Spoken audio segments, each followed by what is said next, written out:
clean up on aisle 5. Sounds like my life right now. Just one big mess. What's going on? It's my property taxes. What? I am behind, and I am so worried that I'm going to lose my house. I can pay some of it, but I can't pay it all at once. Sorry to interrupt. I'm Eric Sabree, the Wayne County Treasurer. The last thing I want is for anyone to lose their property to tax foreclosure. We have assistance programs to help. Visit us at treasurer.waynecounty.com, and we'll help you keep your home. We're here to help. What's up, family? And welcome to What's Up in the D, the heartbeat of Detroit, where soul meets strength and resilience meets vision. I'm Keith D. Williams. I'm with my friend Stephen Mohammed, and every episode we'll dive into the stories, struggles, and success that shapes our neighborhoods, our culture, our future. This is more than a podcast. It's Detroit, unfiltered and unapologetic. Today's topic: have black folks that live in Detroit benefited from the Motor City miracle? After the bankruptcy and Mike Duggan came in office, you know, everybody had the feeling we want to see Detroit succeed. And so they elected a mayor, a white mayor over a black gentleman, Benny Napoleon. And 1 year, the whole city turned around. I can't agree with that. It didn't happen in a year, you know. But I think that a turnaround did begin. It did. I agree with that. I'm just trying to be a little funny. I see. But think about it. Yeah. All the money came from everywhere, man. I remember on MSNBC, Mike Duggan went in there 8 months, and they said the Motor City miracle. They were saying that on MSNBC. Sure, but you have to remember back then, Keith, at the tail end of the bankruptcy, all of Detroit's debt had been wiped away. Yes. So if you're starting with a clean sheet of paper, then you can do a lot of things that maybe you couldn't do if you had a big knapsack on your back and you're trying to climb a mountain. Yes. And you got this big, heavy sack full of rocks, right? Right. See, let me say this to you. Mm-hmm. Two things he had going for him. The bankruptcy and his friends with a lot of money. Yeah, but you got to remember a third thing. Yes. Right? Some of the debt was actually absorbed. I'm going to use that word by explain to us our retirees. Yeah, that's true. That's right? True. That's true. And where they worked maybe 30 years or so for a company. I'm a retiree of Ford Motor Company. Right? So I get a pension. Right? And Ford has maintained the agreement that we had. They said, Stephen, if you work 30 years, I'm going to give you this. City of Detroit said, if you work 25, 30 years, I'm going to give you this. Yes. But then because of the bankruptcy, they came back and they said, well, you know what? I'm going to have to give you a haircut. Now, I got a haircut for real, right? But they got a haircut. Some of their money was taken. Right, that's true. To this day. So when you're talking about the return and the restoration of the city, Keith, it doesn't apply to everybody. Because I know retirees, my good friend William Davis, that comes to every meeting and talks about how he still has not been made whole. What do you do with that? That's true. What do you do with that? But you know, Mike can say, look what he can say. Since he's been there from 2000 to present day, African American, the city as a whole has benefited between $3 to $2 billion in property values. That's a big sign. But look at that. Where did it really go to? And what areas did that affect? You know, that growth came from. Was it Indian Village? Was it Sherwood Forest? Was it University District? Was it downtown and all the money that's been pumped downtown? That's a good sign. But what about the rest of Detroit?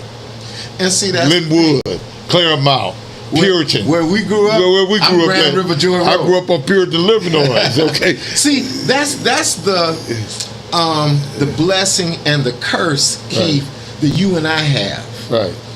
We were born and raised and grew up in the city. We remember Detroit when it was absolutely beautiful. Yes. right? Before the riot, some people call it, civil insurrection or whatever. Back in the day, we called it the riot, right? Right. And we remember the city before that. Right. When you could play in the middle of the street in the rain, and there were trees on both sides that formed like a canopy over your head, I remember I would walk up to Grand River from where I lived. I could go shopping. I could take my suit to the cleaners. Right. I could go to Cunningham's drugstore and do everything. What can people do now in Detroit? Well, I look back in those days. We had Kresge's, we had Cunningham's. Now we got off-brand grocery stores, off-brand pharmacists, neighborhood pharmacists that don't look like us. Detroit, I used to know. When I was a kid, we moved from Black Bottom to Homer Street in 1956, and I was born in Women's Hospital. My brothers had, before my siblings who were older than me, they grew up in Black Bottom. They went to elementary down near Black Bottom, and then we moved. My father was working. He met my mother. She came from Macon, Georgia, and on the north end, walking down the street, she met my father. My father was born and raised in Hamtramck in 1922. He went to World War II, and he learned a love for baseball when he was in Hamtramck. He was a little league baseball coach when we moved on Homer Street. But when we moved on Homer Street, it was prosperity, man, for working class black people, because that's the first time they owned a home in an all white community. They was integrating, and when people moving in, people moving out, all because of the color of the skin. Since then, when black folks started migrating and moving into the communities, white people started moving out. Okay, the men I saw, we were the second black family on my street. Yes. And I remember when I was a little kid, I would be out in front of the house playing, and this white woman would come walking down the street every day. And I'd say, "Hi, lady." She would never talk to me. Then one day, she was coming down the street, and I told my mother, "Here comes the woman that can't talk." After that, she started talking to me. And it seemed like the neighborhood was going through a transition, and it was pretty rough back then, Keith, really. But I remember the men on our block being able to walk to work. They would walk down Livernois to Kelsey Hayes. Right. Kelsey Hayes. You had the Chrysler McGraw. Oh, yeah. Down that way. Yes. We had, Heinz Ketchup was in our neighborhood. Yeah, right. A beer distributor was in the neighborhood. I can remember a Dairy Queen over there on Joy Road in Epworth. So there were just so many things that were close at hand to us. And then after Detroit went through its transition, it seemed like you had to ride out everywhere now just to get basic stuff. But think about this, as we migrated from Black Bottom to Homer Street, you knew about the prosperity is because every morning at 3 o'clock, the men was going to somebody's job. They were going to work. The mothers was in the backyard. They had their own little podcast. They talk about each other's problems and stuff. When they were hanging the clothes up on the clothesline. Yeah, right. They had their own podcast. Yeah, absolutely. And then we had the alleys was our baseball diamond. Yeah. We created bases. We created third base, second base, all in the alley. Keith, I used to have to sweep the alley. Oh, wow. Remember those days? Yes. And the alley was just as clean and clear as the street out front. Wow. These days, sometimes I'll go down the street and I'll go into an alley and I just can't believe what I'm seeing. And it's like I almost want to apologize to the kids and to the women who live in Detroit now, because we have allowed them to live in a city that is not really representative of what they should have. But see, a weak neighborhood hurts of family. Okay, and when I grew up and when you grew up, the men did what they were supposed to do. Yeah. Now we're going right. You're gonna always have a wayward father in any race. Yeah, that's true. You're gonna always have that. But if you look at it in totality, the family was strong. That family was we had strong values. Absolutely. We could borrow from one another. I remember my mother used to give me a note to go down to Miss Hank's house. Miss Hank they didn't have no kids. Okay. I think we were the biggest family on the block. Okay. Every time I think I'm gonna get a new pair of shoes to another baby, little brother, sister came into the world. Okay. But the thing is, Stephen, is this. To this day, I wish my father and mother was living. Because I want to ask, the question I would like to ask her, as I mature in my scope of thinking, why did y'all move down the street from my university? All my life, my vision was not Blight. My vision was University Detroit. Right. Okay, not knowing one day that I was going to go to college myself. And see, that's what I'm saying, Keith. It's almost like you become what you see. Yes. Right? Yeah. So if you grow up in a neighborhood, where the grass is trimmed. I remember when I was a kid, right? Teenager, I kept a knot all year. Because in the summertime, I cut grass. So you had your bag. In the wintertime, I rake leaves. Yes. You know, I mean, in the fall, I rake leaves. In the wintertime, I shovel snow. In the springtime, I helped to clean up, the yards and what have you. I even went to the store for Miss Hank and Mr. Haynes. Oh, no doubt. Hey, my thing was this, Stephen. Yeah. Me and Stephen go way back. We go way back. I first met Stephen, and I said it in the opening statement. We went right into the show. I met him when I was a Wayne County Commissioner. He brought Brother Rasul. This brother, I love him so much. He respected me. He was from the Nation of Islam, and I was a wayward brother from the hood. Okay, with a suit on, and we got to know each other. We knew each other. It was love. Love and brotherhood at first sight, wasn't it? I remember that first meeting, Keith. And at that time, I was Minister Rasul's chief of staff. Right. Minister Rasul is the son of the most honorable Elijah Muhammad. Yeah. And that in itself is a tremendous responsibility. Right. Because a lot of people look to him for a lot of different things. Right. We came down to meet with you, and I think at the time you were vice chair of the Wayne County Commission. Yeah, I had that big old office. Had this big office, and we come down there, and it was very impressive. As we were leaving, Minister Rasul leans over to me and he says, "That guy is like Mud and Jeff, but I like him." And he fell in love with you. He fell in love with you. Hey, people don't know me and Brother Rasul would meet down at his apartment once a month. They didn't know that. Right. A lot of people didn't know that. Because I'm a man of my word. When I give my word, that's all I have. And that was what he respected.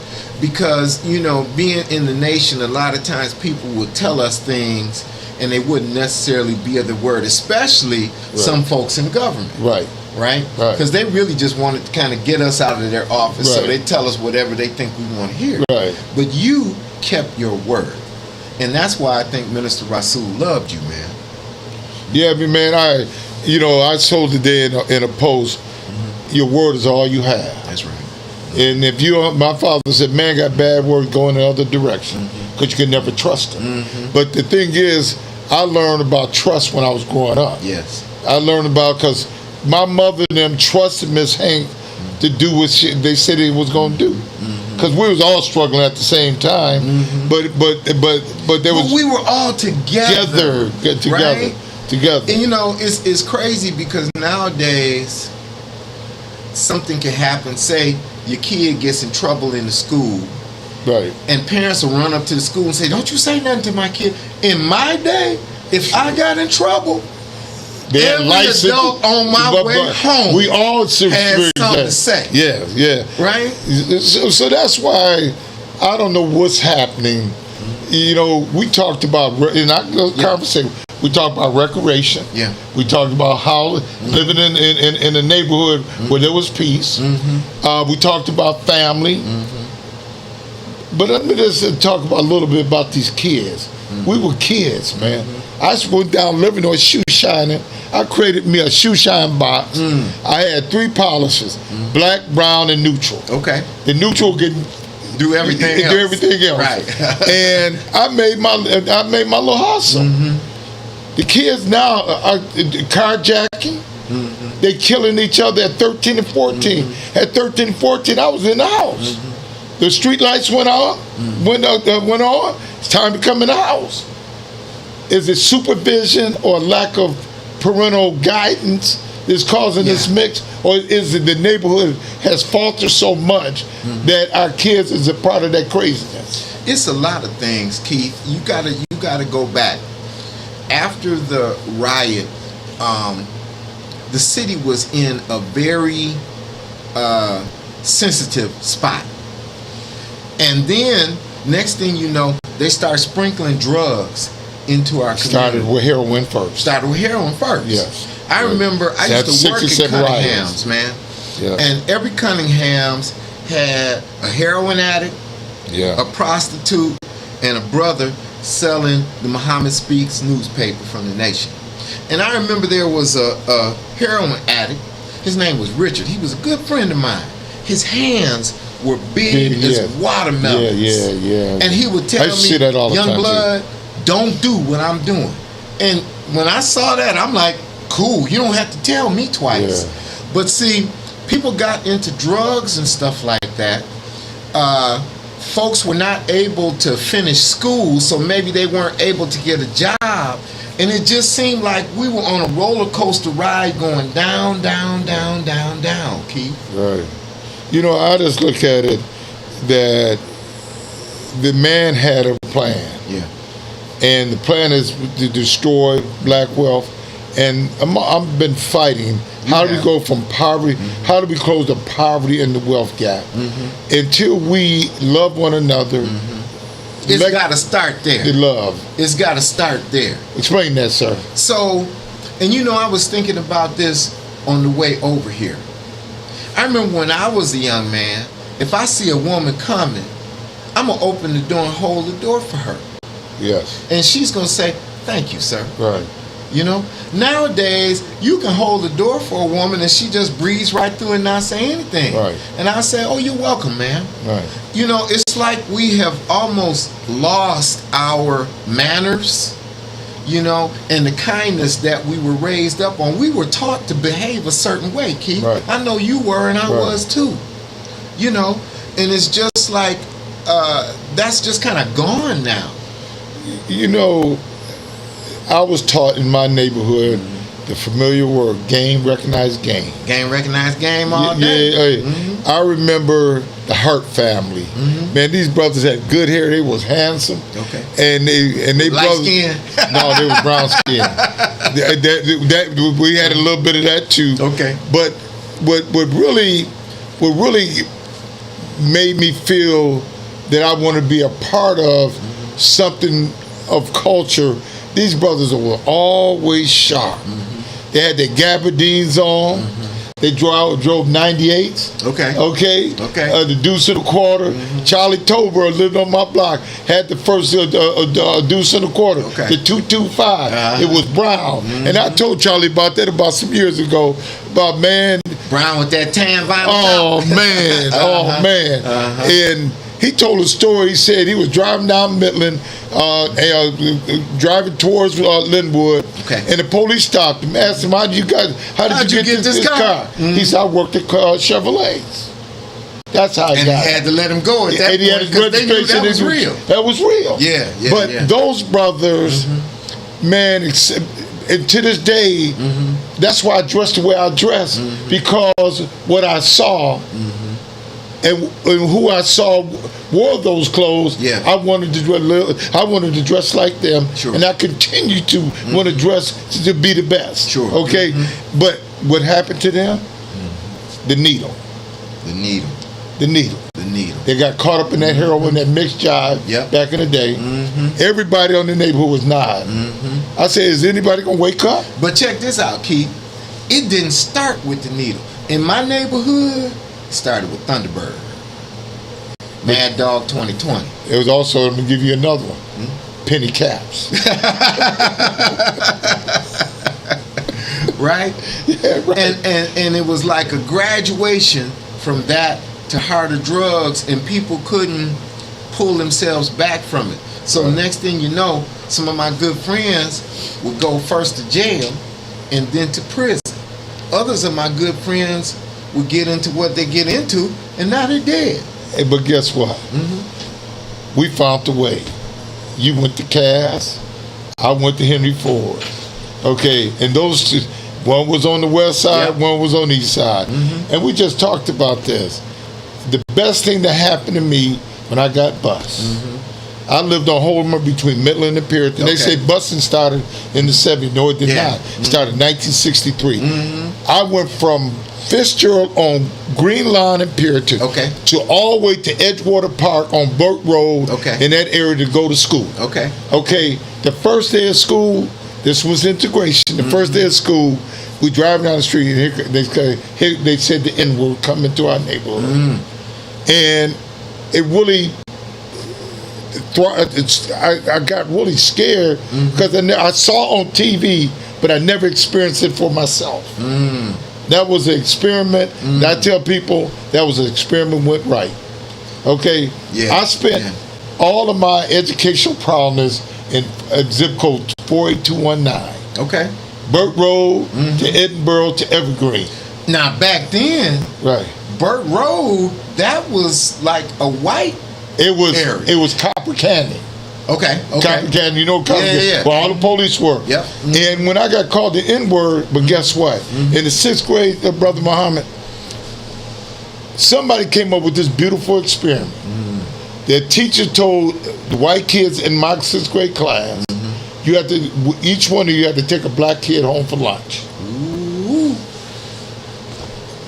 And to this day, I'm looking for Joe Rosenberg. He took me to his house. Wow. Okay. Yes. And I got familiarized with the Jewish culture. Then we went to middle school together. Then we went to Henry Ford together. Okay. And so, and then I look at it from this perspective. If I would have stayed on Homer Street, my trajectory would have been Fitzgerald Post, Cooley Central, a month. Okay. But God had another plan for me. Yeah, absolutely. And he had another. You played football too. Yeah, I went to Henry Ford. I never played with because there was only 2 football teams back in the day that I wasn't familiar with: Westside Cubs and the Cecilia Beacons, St. Cecilia Beacons. Okay, I was looking at a picture of Mike Jones the other day. Remember Mike Jones? Yeah, my guy, my friend. Yeah, man. And so Steve, neighborhood legend. Yeah, and so Stephen, I'm just telling you, when I got to Henry Ford, I started playing JV football. That first year, I went from Metatar, where I saw black kids that live in Boston area, Russell Woods, Oakland Boulevard. Their parents had some cheddar. Yes. They had some power. Yes. They had some class, and I got familiarized with that. And so I got to Metatar now. And next week we have always our annual Metatar reunion. Oh, okay. And everybody in that group did well in their lives. Okay. And so this past Sunday, Stephen, my wife them had their 1975 class reunion. Okay. And then that went well because we had it at Soul Village where we have our podcast. In the back, we had this wonderful event, 200 or 300 people, dancing, having fun. Then they had the dinner on Saturday, and then we had a panel discussion about the 1971 race riots. Really? Wow. Okay, and we got to talking. 2 white guys showed up. Now, 71, was that at Bill Bolton's on Livernois? No, it was at Wayne State University. We had a panel discussion talking about the 1971 race riot at Henry Ford. Okay. Oh, yeah. I remember that. Yeah, I remember that. I experienced it, but I played on the football team. Yeah. And what's so ironic, there was no racism on the football team. Majority of the kids were white. We were out to win, but this is what happened. I told my story about being called the N-word, nigger. You know what the guy, the white guy that was there who attended that panel discussion lived in Copper Canyon. And he said, today I'm going to apologize to you. I've never been This man said, I want to apologize for our ignorance. Stephen, I never been apologized to by racism by a white man. Wow. I got that on Saturday. Wow. I'm telling you, who was all in that panel discussing, he heard that man. And there's a guy named Dave Reeves that played with him in 1970. He played on, they became best of friends. Okay. So God works things out. God does work things out. And so what I'm trying to think in this discussion we're having, Yeah.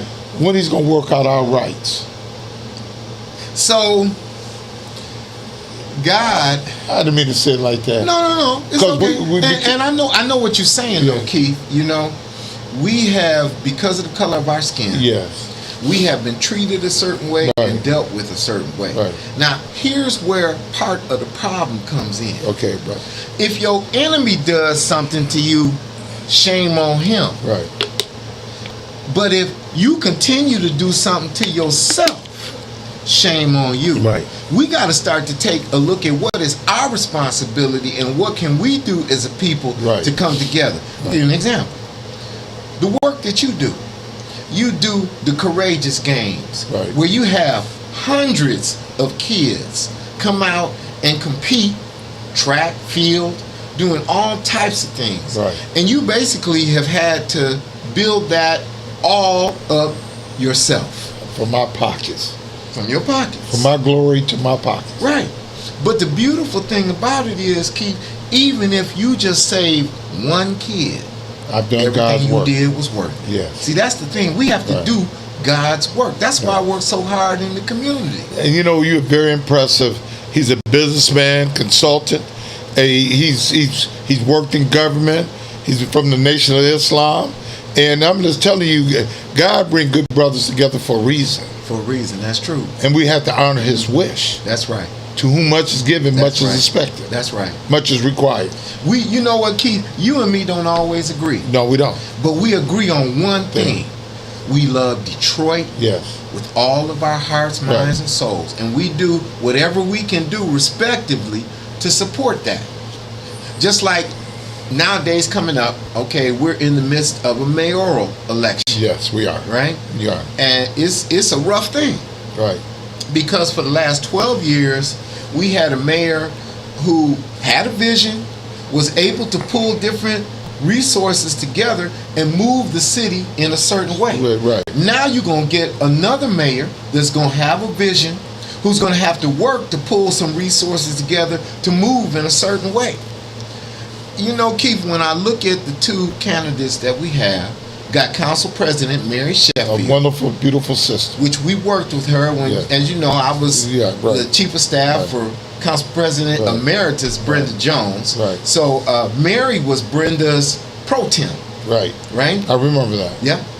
And then we've also got Solomon Kinlock, pastor in the community. And actually, his brother used to live next door to me on my street. And he's now the Wayne County Commissioner, Jonathan Kinlock. Yes, absolutely.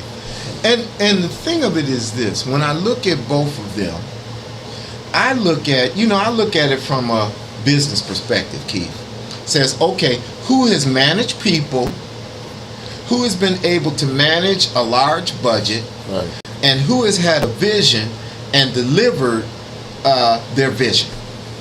I would have to say both of them have done that. So I don't think we would lose with either one, but at this point, because of election is election, we got to pick one. Yes. And I chose Mary Sheffield. She's a smart woman. She's come from a rich family history.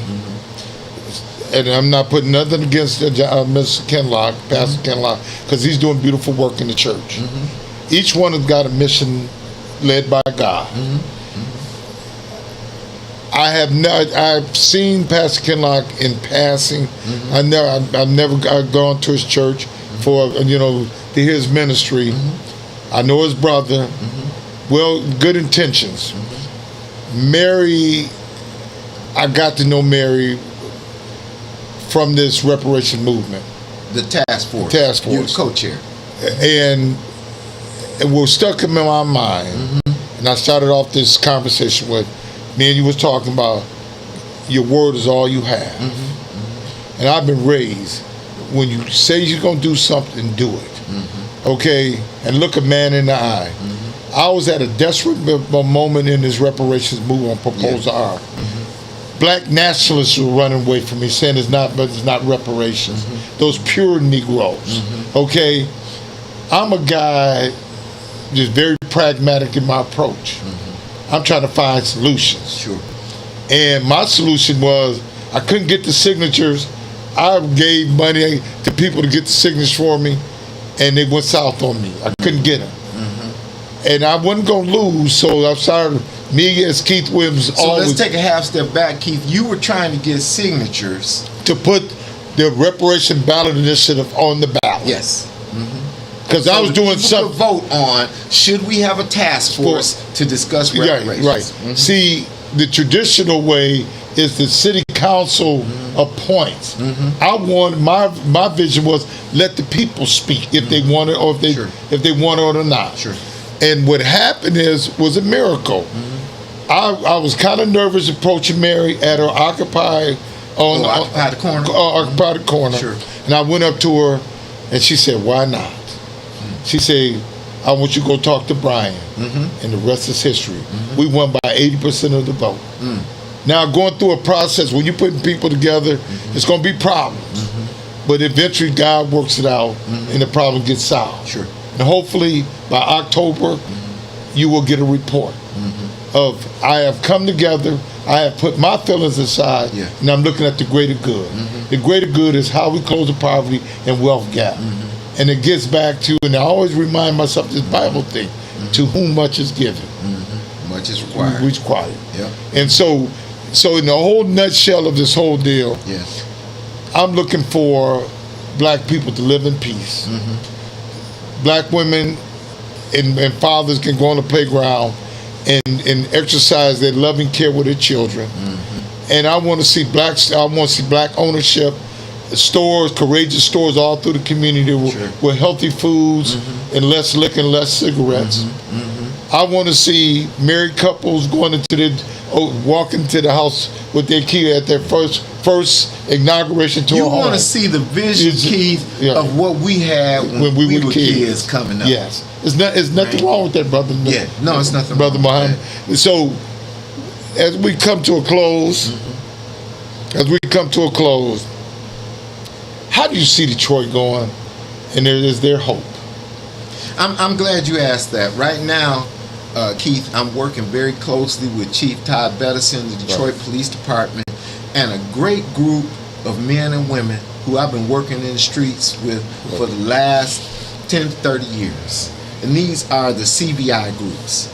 And we work trying to reach out to at-risk youth and to get them into the process so that they can have a say and have some access to resources and things like that.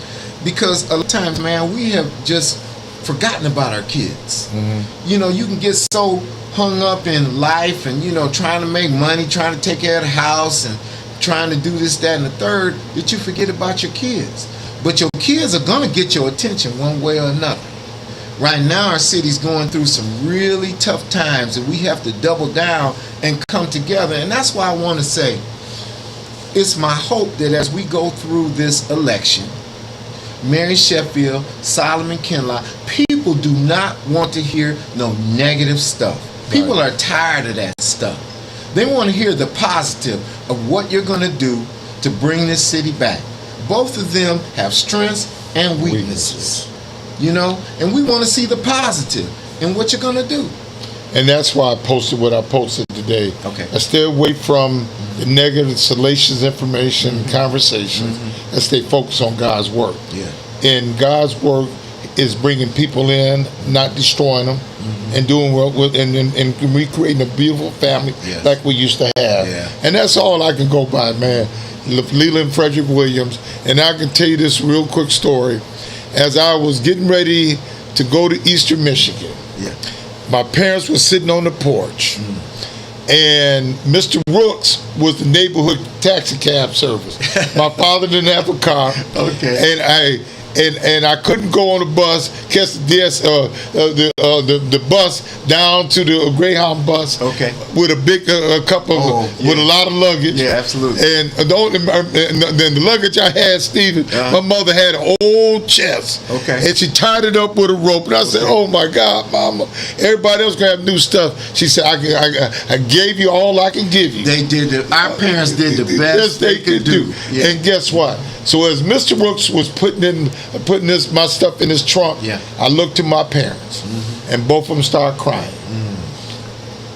They saw their son going to college Yes. to make something of himself. Yes. And as I was graduating, both my parents walked through the Bowen Field House and saw their son going across the stage, getting his degree. And and so the blessing of God is I had two wonderful parents. Brothers and sisters in love was unconditionally. Yes. But they gave me the values of giving back. That's right. And that's what you about to by giving That's back. what we do, brother. We Yes. give back. We give till it hurts. Yes. Well, no, let me change that. We give till it helps. Yes. We Yeah. give till it helps. And Stephen, I love you with the CBI groups, but CBI work has been going all along until get to Mike Douglas' credit, he created this group, and they're doing some wonderful work. Yes. But don't forget about PAL, the football coaches at PAL. Absolutely. Don't forget about them little league baseball coaches who are not getting the notoriety or the love like some of these new groups are getting. Don't forget about the boys and the boys clubs and things like the YMCA's, and don't forget about Courageous, who came about in 2012 with less resources but a big vision, and ultimately I did right, and hopefully our kids benefited from it, and hopefully folks will benefit from this conversation we're having today. Absolutely. And hopefully you will come back and one day be my co-host. Well, you invite me back, brother. You know, I always when Keith Williams calls you, you respond and you do what Keith Williams asks you to do. I can see our engineer sitting over there in the corner shaking her head. She knows too. When Keith Williams calls you, you respond.